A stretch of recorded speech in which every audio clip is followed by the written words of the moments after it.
Coverage of Championship Week is brought to you by Nodak Insurance Company, Shields, and Sanford Health. Well, good afternoon. Thanks, everybody, for coming out. We're excited to be back in Frisco again for the 2018 season.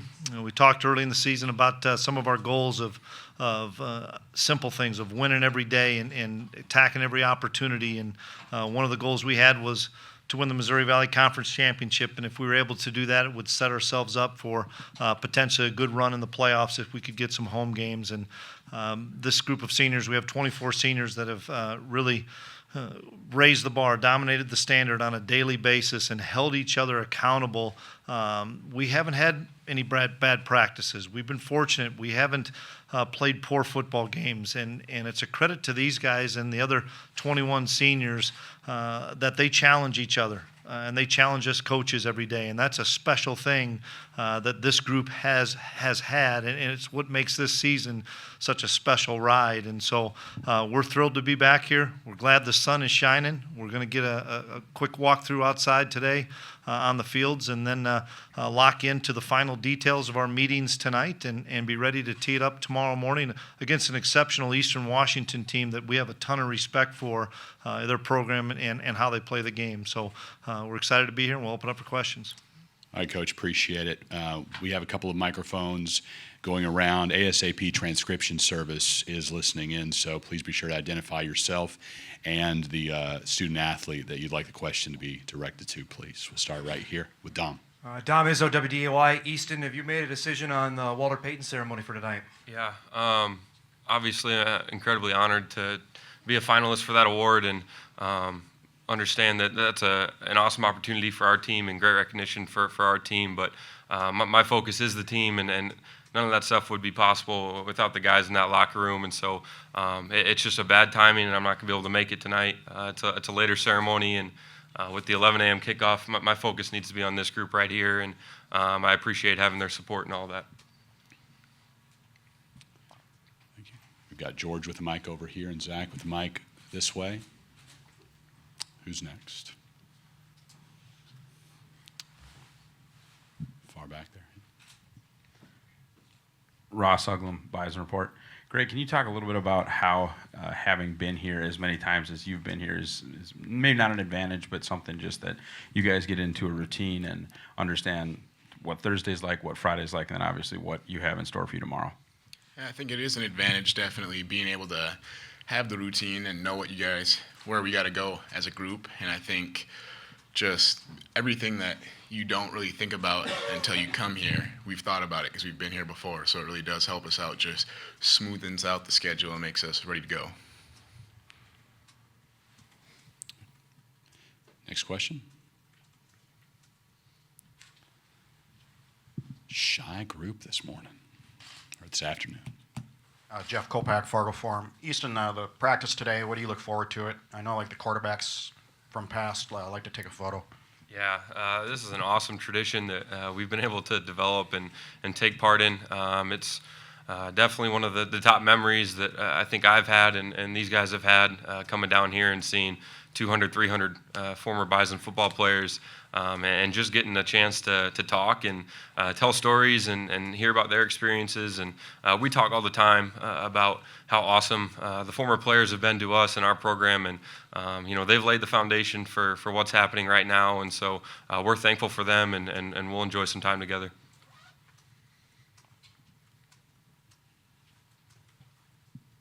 In front. Brian Sean.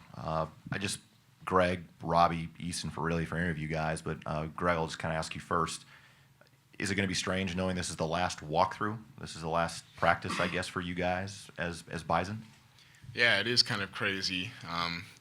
It's kind of funny. Last year, I started saying, oh, this is my last time doing patterns with Coach Kramer and a bunch of stuff, and I ended up, that wasn't the last time, so usually I try to stay away from stuff like that, but I do know now this is my last game, and this is our last walkthrough no matter what happens. So it really is kind of a bittersweet feeling, and you don't really know how you're going to feel until you kind of get out there on that field, and I'm just really excited to experience that. Riley Gates from GoPowerCat.com and 24/7 Sports. Easton, how much has Coach done for you specifically, for this program as a whole, in terms of getting this program to the point where it's obviously a consistent basis of you guys being here, but not taking it for granted, not knowing you're just going to come in here and, roll over whoever is on the other sideline from you guys? Yeah, well, this program has been successful for a really long time, for decades, and it'll continue to be that way just because of the type of people involved and the community support that we get. It's really second to none. But I think Coach has come in and taken the program and helped advance it to a new level. And I think that's the goal of whoever is leading the program. And I think he's done an unbelievable job as far as challenging us as 18-year-old kids when we sign on the line, and all the way up to now as a fifth-year senior, challenging us as football players, but I think more importantly, challenging us as men. And we see how he lives his life every day, and the type of people that he associates himself with, how he is around his family. And so we've got great role models to look up to and strive to be like, and Coach is definitely one of them. So we're thankful for everything that he's done. And but at the end of the day, and he'll say it too, it's our program. It's not an individual's program, and so this place is special, and it'll continue to be that way.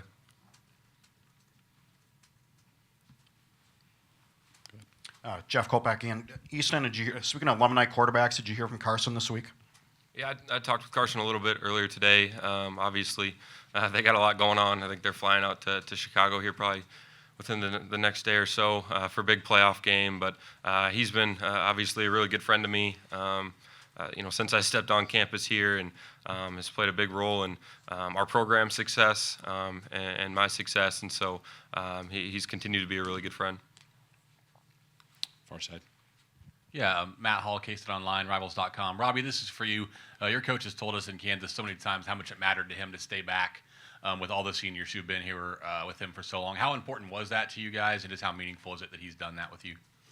It's huge. I think that's what everyone on our team wanted. I mean, we all kind of came together, and we thought that was best for the team. And everyone wants to play for all the coaches that are heading out there. I mean, we love these guys, and we know they love us, and they've given their heart and soul for the program, and that's what we do for them. And I don't think anyone would have it any other way.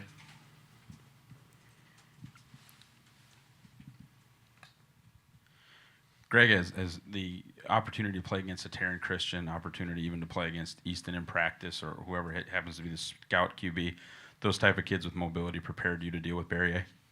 Yeah, definitely. I think we've been kind of fortunate in this playoff run. We've played a lot of mobile quarterbacks that have kind of given us a look, and I think that Eric's a really good player, and he does a lot of things running the ball that are a little bit different than the teams we've played in the past. But he can also throw the ball, as we saw last game against Maine. So we got to make sure we're on point. Kellis Robinette here with the Wichita Eagle. I got a question for all three players. I know it's not easy, or can't be easy, to hear that your coach is leaving for a different job, but when he did break that news to you guys, how did you take it, and what was your reaction to hearing he was going to be coaching both places? Easton, you could start, please. Well, I think the first thing is he was incredibly transparent and honest about the whole thing. And so when I think the initial rumors started that everyone saw, probably a week or maybe even two before he got the job, he addressed it in front of the whole team and said what he needed to say, and was honest with us, and continued that throughout the process. And so honestly, when we learned he was going to receive that opportunity, genuine excitement, honestly, and we were happy for him, excited for him, because it's an opportunity that we think he deserves and has absolutely earned. And so we were disappointed to see him leave because we love him, but at the same time we were excited for him and know he's going to do great things. Greg? Yeah, I think kind of like Easton said, the first reaction was, oh man, this kind of sucks, we're losing our coach. But I think it's a little bit easier as a senior knowing that I don't have to really deal with the transition selfishly. But I think, like Easton said, the transparency the whole way through from Coach Klieman and Matt Larson, I mean, all those young guys were really reassured that we're going to keep the program going the right direction. So that really helped out those guys a lot. And I think kind of after it all settled down, after the first couple minutes, the shock factor, I mean, everyone was really happy for him. I mean, that doesn't happen very often, going from a FCS school to a Power 5 school, so everyone was really happy for Coach. Robbie? Yeah, I think a big thing, too, for the younger guys was obviously there's uncertainty when you're younger guys and you're going to remain in the program, but I mean, just having Coach Wentz stay and be hired as the head coach was huge, and they were all excited for him. Obviously, we were excited for Coach Wentz. We knew he's the right guy for the job, and I think everyone's just kind of feeling good about that, and they're happy for all the coaches, just like they said. I mean, they feel for him, and they know how great of an opportunity it was to get that, and they think that it was right. Back up front to Dom. Easton, I wanted to ask you about Eastern Washington. That it's NDSU and Eastern Washington almost for the last decade that's been the two top teams in FCS. You guys have paid attention to them at all outside of game week? Do you guys notice at all what they've been doing? I think the biggest thing is we just recognize that that's a really good program, and like you said, have been one of the top programs in our division for a long time before we were part of this program. And so obviously they've got a really good culture similar to us, and just the fact that they've gone through transition and continue to be successful and win football games, and they play really hard. You can see that they've got good schemes, and so I think the biggest thing is we just have a ton of respect for their program and what they've accomplished. A few more minutes with student athletes in the back. Ross Uggam, 247 Sports. Easton, you guys played Eastern Washington while you were the quarterback in 2017, scored 40 points at their place. How much can you take from that game, and at the same time, how much is that thrown out the window because it is 2018 now, obviously? Yeah, it was a really long time ago. It was one of, the second, I think, game of the 2017 season, and so it feels like it's been a decade since we played that one. Personnel, there's some differences, obviously, on both sides of the ball. Schematically, I think, again, on both sides of the ball, there's some similarities, but it's definitely a different team. I think they're better on defense than they were a year ago. They're more physical and have more experience, I think, especially at the corner position. They've got 3 really good players, rotate a bunch of guys at the defensive line at all spots, and so the depth, I think, is really good. And they've got good schemes and do a good job of fooling people, and so we're gonna have to play hard and execute, and hopefully that gives us a good chance. Right, your second row in the middle. Mike Rose with Vite Media, KMAX Sports, Austin, Texas. Just wondering from student athletes, Robbie, you speak of the team, which is awesome, and you've been here before, but how do you prepare your teammates, those freshmen, sophomores that maybe haven't had a chance to show up and play as much as you have in the last few years here in Frisco and going through the playoffs? I think just kind of looking back to when I was a freshman, just don't let it overwhelm you. Just try to focus on the game itself and not as much as the outside circumstances, because if you do that, I think you'll be able to lock in a little better. And obviously it's a big deal. It's a national championship game, but I think you just got to focus on the game itself and Eastern Washington as your opponent, as you would normally, and that really helps you lock in and focus. KVRR out of Fargo. Question for Greg. I know you guys don't take it for granted being in the national championship game, but for you personally, does it feel like a long time coming since it's been 3 years since you were on this stage? Yeah, definitely. But I was here last year with all the guys, and so, it was great to watch them go out there and beat JMU and get the revenge, but this year is a completely new year, and so it's just kind of, I guess, what we expect here, and we've come out and done it 1 week at a time, and it's been a really fun experience. We want to cap it off right. Yeah, Matt Hall, Cased Online. Easton, I know he's sitting right by you, but is Coach Klieman any different in weeks like this than he is the first week of the season, second week of the season, or does he become a different guy in a setting like this? No, he's a cool customer. Not much changes, and that's what I think guys appreciate about him is he just goes about his business and sets the tone for our program, and that's something we talk about all the time is don't worry about outside noise, distractions, circumstances. Focus on what you can do to get better, what you can do to help your teammates get better. And he sets that example for us, and it doesn't change. Day one of fall camp back in July or August to now, he's the same guy and leads the same way. Do one more for the student athletes. Back in the middle. Kalish Abnett with the Wichita Eagle. Easton, your offense is obviously run heavy, but you still throw it enough to keep teams off balance.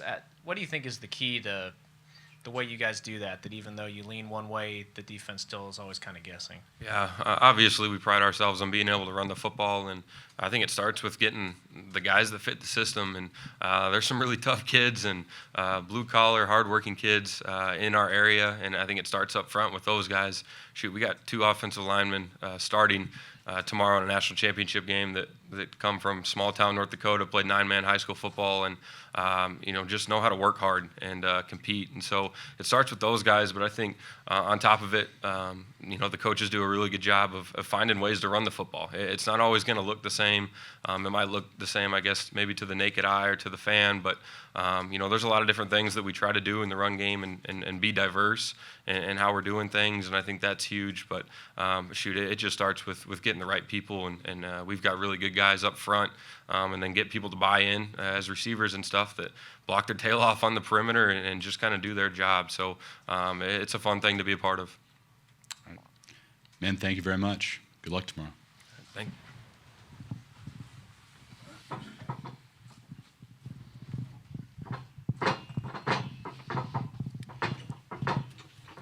All right, questions for head coach Chris Klieman.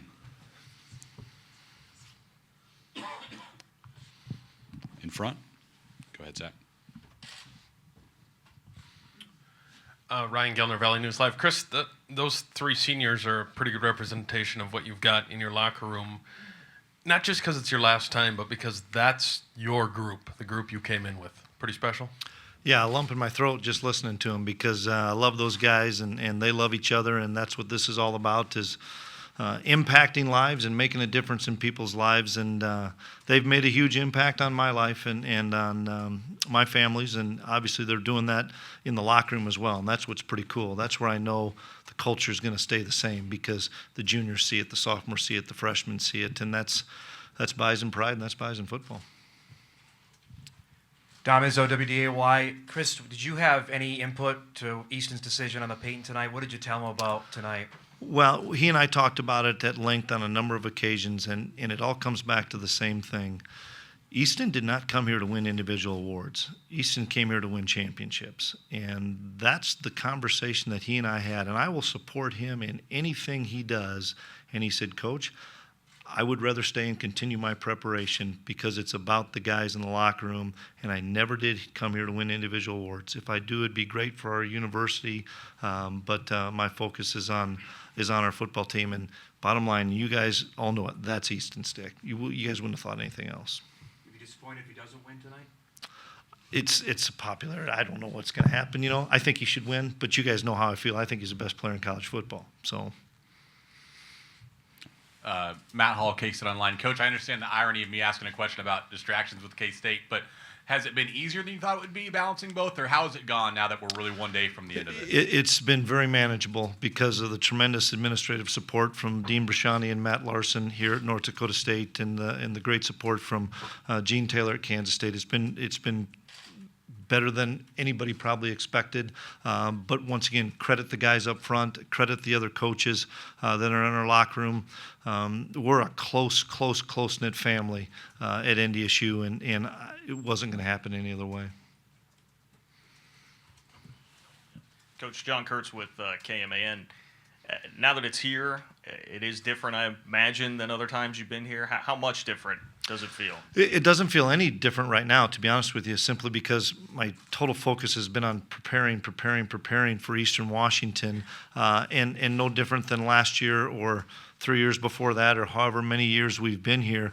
You always, at this time, start thinking about this time you have left with the seniors, and that's really my thought right now is, boy, I'm only going to be around these 3 guys and the other 21 seniors for another 24 hours or so, and that hits you more than anything.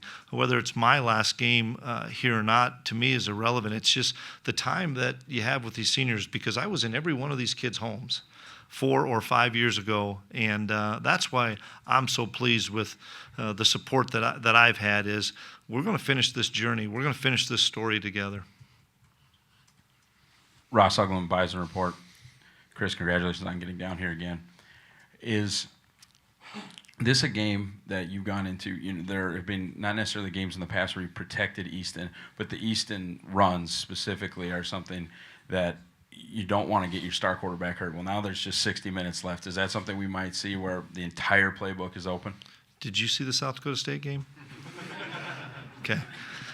Enough said. Entire playbook wide open. He's going to cut it loose. Mike Rose with KMX Sports, Austin, Texas. Just wondering, transition is all over the place, obviously.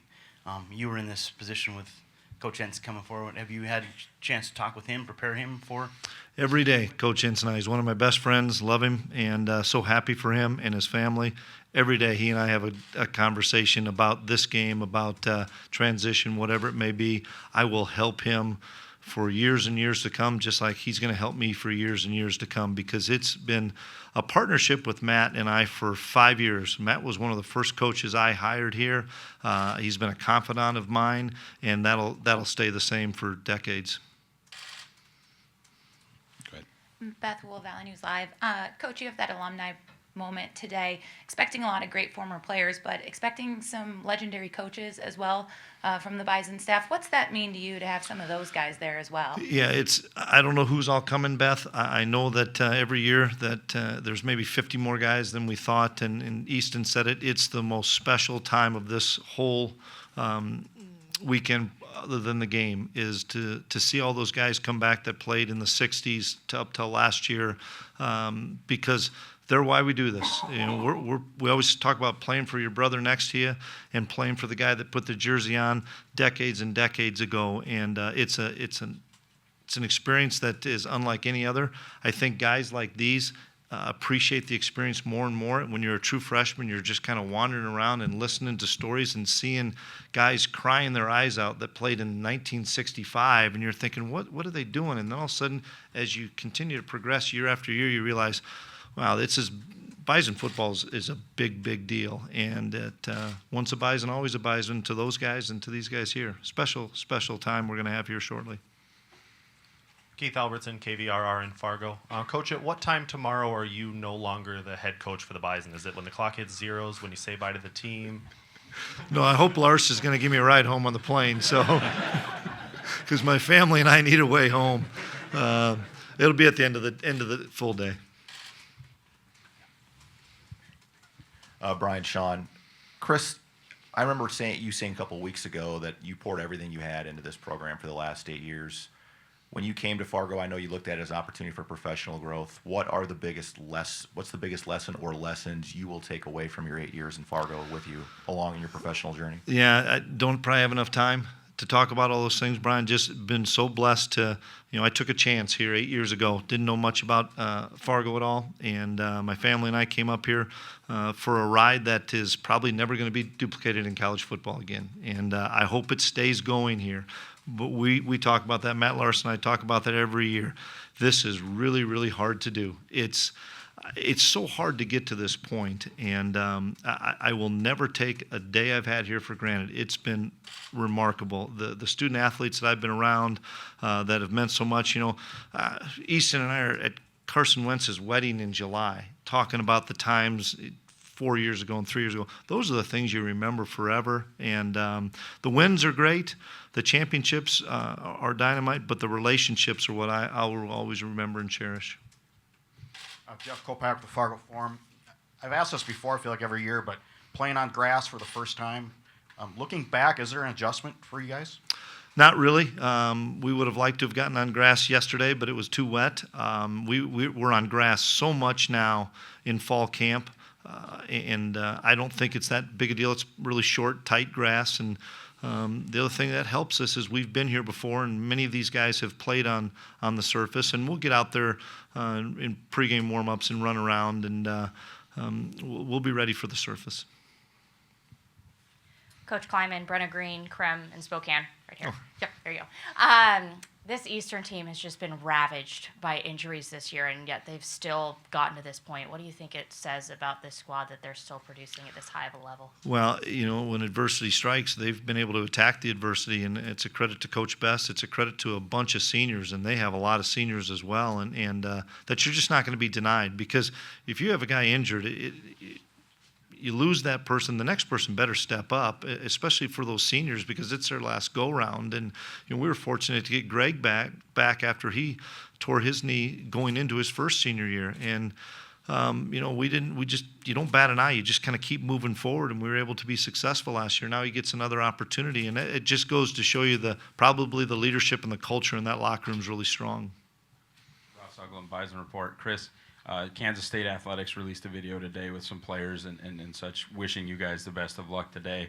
It really seems like NDSU's hoping you do well in your next venture, and Kansas State is kind of on the Bison train. Does the fact that everybody seems to be getting along make this process a lot easier, and are you excited to have Bison fans follow your journey? 100%.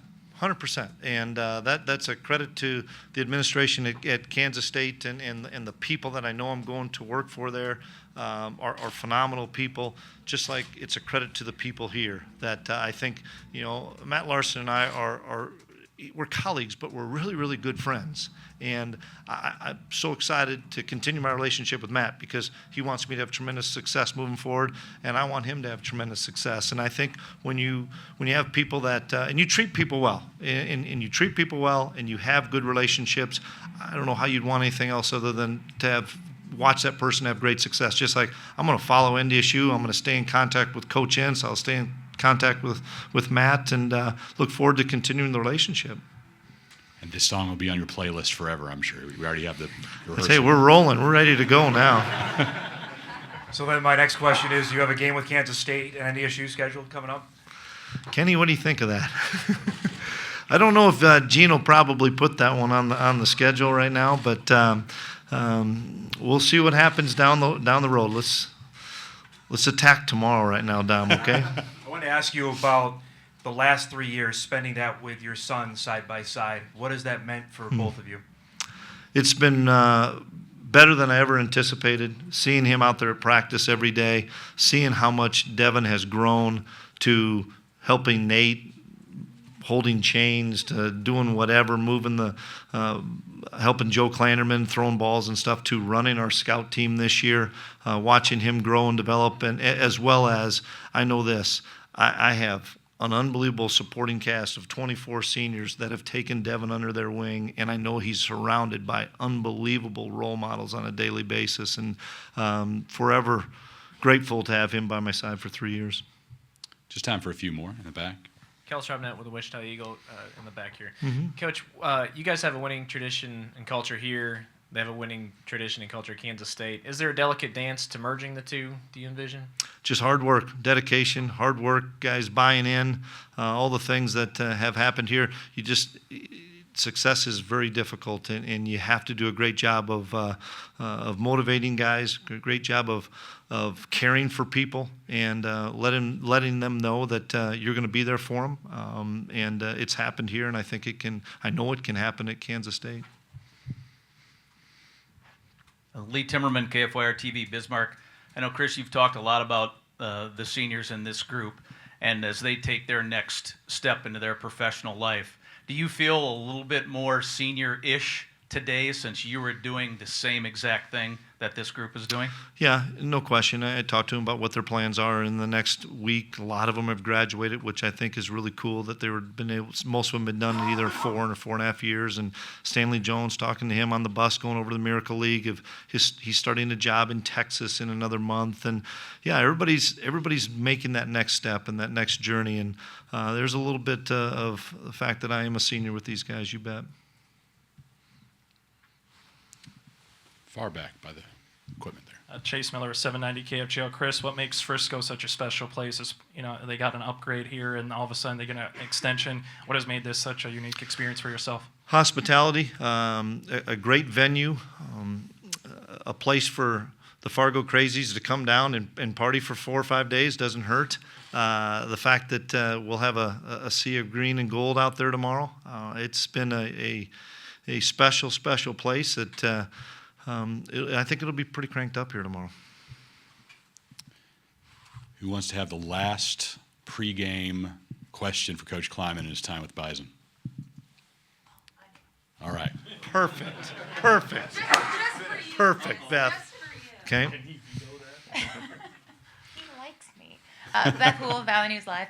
Coach, how thankful are you to have this game ahead of you, to be able to turn the focus on a game, and put all of this and all these questions and stop the conversation? Yeah, I'm ready. Block out the outside noise. I've had to do that a lot myself. But we've had really good preparation, exceptional over the last week. We had some bad weather in Fargo on Thursday and Friday, but we've really had a good last couple weeks of preparation leading into when we came down here, the guys are locked in. We know we're going to have a battle. Eastern Washington's a terrific football team, but our guys are fresh, they're focused, they're ready to play, and now it's just going to come down to which team can execute the best.